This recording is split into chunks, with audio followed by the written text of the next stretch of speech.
On today's Minute of the Apes, our recording schedule is dictated by when the dogs decide to eat and drink. Take your sticky paws off me, you damn dirty ape! Exercise put an ape-maker human down. Then talks. Irrevocably divine bound. We are determined to know what the apes want. War or peace? They are a good human. It's a dead human. And if it is man's destiny one day to be dominated, then, oh, please, God, let him be dominated by such as you.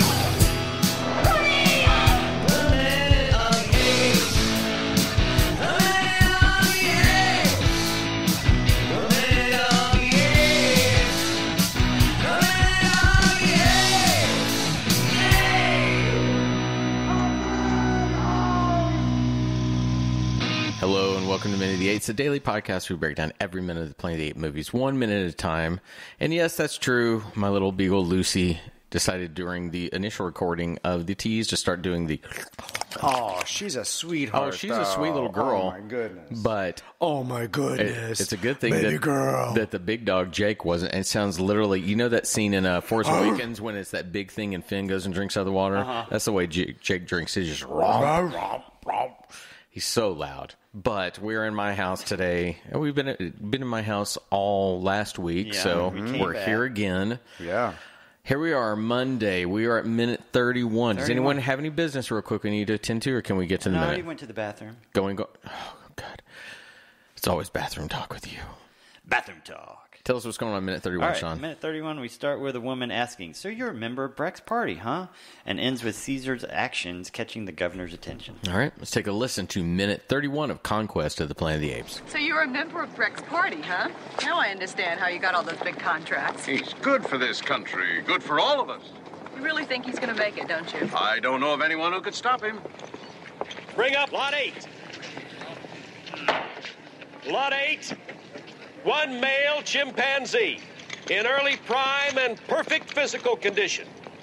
Take a good look at this specimen, ladies and gentlemen. This has to be the buy of the afternoon. Early prime, perfect physical condition. Now, under observation, he appeared so familiar, obedient, docile, and intelligent with humans that conditioning was not considered necessary. But it certainly can be provided on request. We're going to start the bidding on this specimen at $800. All right, now, ladies and gentlemen, what am I bid on this superb specimen?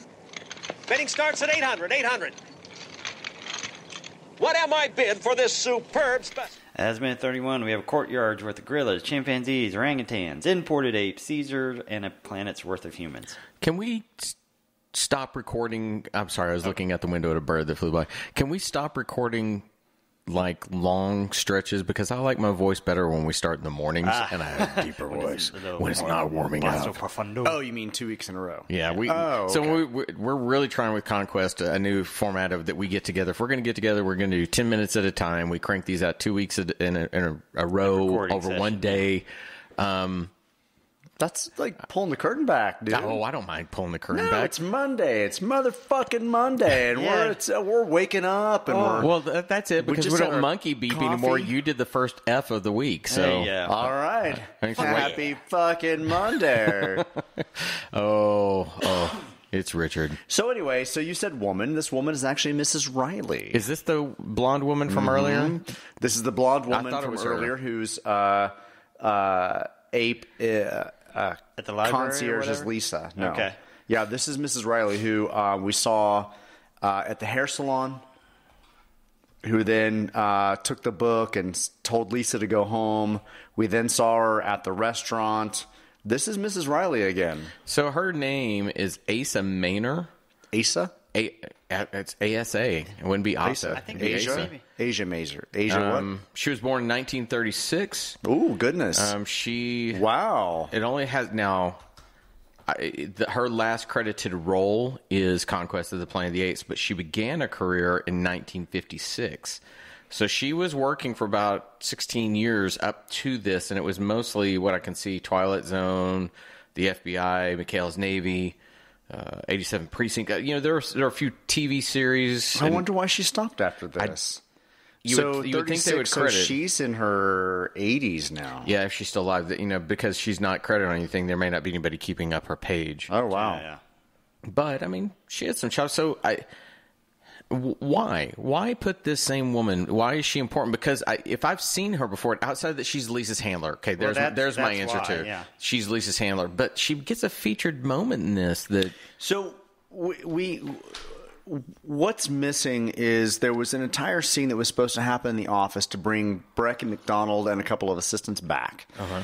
And they start talking about, while the administration is in sympathy with your aims, the reinstatement of 3-hour work week is unlikely.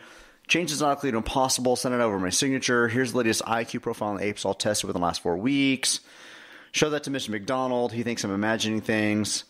So there was a scene in the office that's supposed to kind of set up Breck walking out into the area that kind of sets up his power and his position in the city. Instead, what we do is we flip to the scene that was kind of ad-libbed between Mrs. Riley and a member of Breck's party. And she goes, you're a member of Breck's party. You've got all these big contracts. He's good for this country and good for all of us. You really think he's going to make it, don't you? I don't know anyone who could stop him. So they're setting up this idea that Breck has political aspirations as a member of a political party that's above whatever's happening. Okay. We still have no idea what's happening outside this mega city. And that's what I was going to bring up. We had talked about that in previous minutes, not knowing if this city was like an isolated culture or something like that, and the rest of the world's a barren wasteland. But the fact that they're saying that he's good for the country makes it sound like the United States is okay, and he's in charge of other places as well. He just lives here. So the scene was not originally in the script, the scene between her and this member of his party. But they're trying to set up Breck as being something more powerful than just the governor of this, or the mayor of this small governor of this very, very small city. Right. Well, again, the governor lives in a city, but is in charge of the state. So. Or possibly the country, because they mentioned that he's good for the country. Wouldn't it be interesting when we're talking about this that the country's okay, but they're isolated? You could have made this into a Civil War type thing, where something about maybe the apes have split the country and they're fighting each other, and then you even had movies like Glory where they began to take the slaves and have them being part of the fight. Yeah, you could, and that would at least explain how the apes get weapons in their hands, etc. There's an interesting thing there that you could explore other than just the simple, they're slaves and we're in a weird cement society. I'm not comforted by the fact that the country's mentioned. It's still, if anything, that makes it feel more disjointed. Why is everything okay that he's good for the country, but everything here is kind of We need more of a setup in terms of what the current reality is. Yeah. In order to jump into Breck's political aspirations and what's happening within the city. Because we've only stayed in this mall. The mall and the Ape Management Center is all we've really ever seen in this reality. And the port where they bring in apes. We eventually get in some of the future Ape movies, this won't spoil anything for you, that they take during the credit sequence to at least explain to you the state of the world. Yeah, they do. That would have been so great. If you just even gave me text that says what's going on, then I understand what's happening, but man. So somebody with a newspaper, heck, wax, read all about fine. it. If you want to be more literal, are being used in the Civil War. Let me just point this out real quick. So we have Mrs. Riley and this person. They have this conversation about Breck's political aspirations beyond just this city, right? But there's the state or whatever he's in. Mm-hmm. And then we move to the assembling people, kind of moving to those silver seats we saw at the minute before. Uh-huh. And they're getting ready for, I guess, what appears to be an auction. Yeah. Everybody's still in black and black turtlenecks and jackets because that's what they have, except for the one extra who doesn't understand what black is. Right. But I just noticed in this mall, there is, as the auctioneer is about to talk, we have this gigantic mound of dirt behind them, which makes me wonder if the mall itself was not completed at the point that they did this. I didn't notice. Maybe that's where they put the monkey dung. But And there's just kind of this giant mound is. of like sand Yeah. that looks like maybe the mall is not fully constructed and this isn't actually a completed location for them to have shops and so on. And maybe that's what they found. They found a location that's under pre-construction. Right. Now, the previous mall where they went to the shops and the cafe, that looked like the part of a mall. Maybe this mall was somewhere in this weird hybrid of construction. Right. So we get to the announcer, and he goes, in early prime, perfect physical condition. Take a good look, ladies and gentlemen. This has to be the buy of the afternoon. Prime, perfect physical condition under observation, so familiar, obedient, docile, intelligent with humans that conditioning was not considered necessary, but can be provided upon request. And what do we get? We get Caesar. Okay, I would still want conditioning. If it's a wild animal, I'm assuming I want conditioning on it. I would think you do too, but I think that here again, if they had kept charts of it, instead of just being, what does it say about the intelligence again? Can you read that again? Intelligence off the charts? Does it, intelligence what? Yeah. Under observation appeared so familiar, obedient, and docile, and intelligent with humans that conditioning was not considered necessary, but can be provided upon request. Okay, then that's not enough to describe his intelligence that would then pique the interest of others. It should be intelligence higher than any other tested. Something like that then would be like, what? And then because... Like his midichlorians are even higher than Yoda's. Yes, but...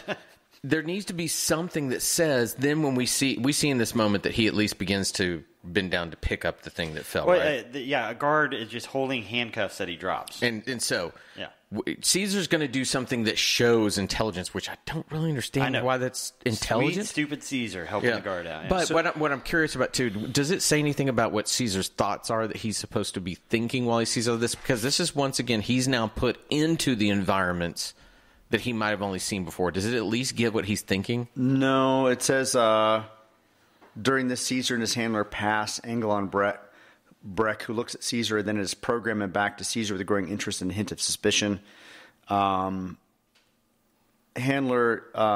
trips and putting out a hand to break his fall, drops his leg shackles with a clank. Caesar quietly halts as he quietly looks back to see what has happened. His handler one raises to dust himself off.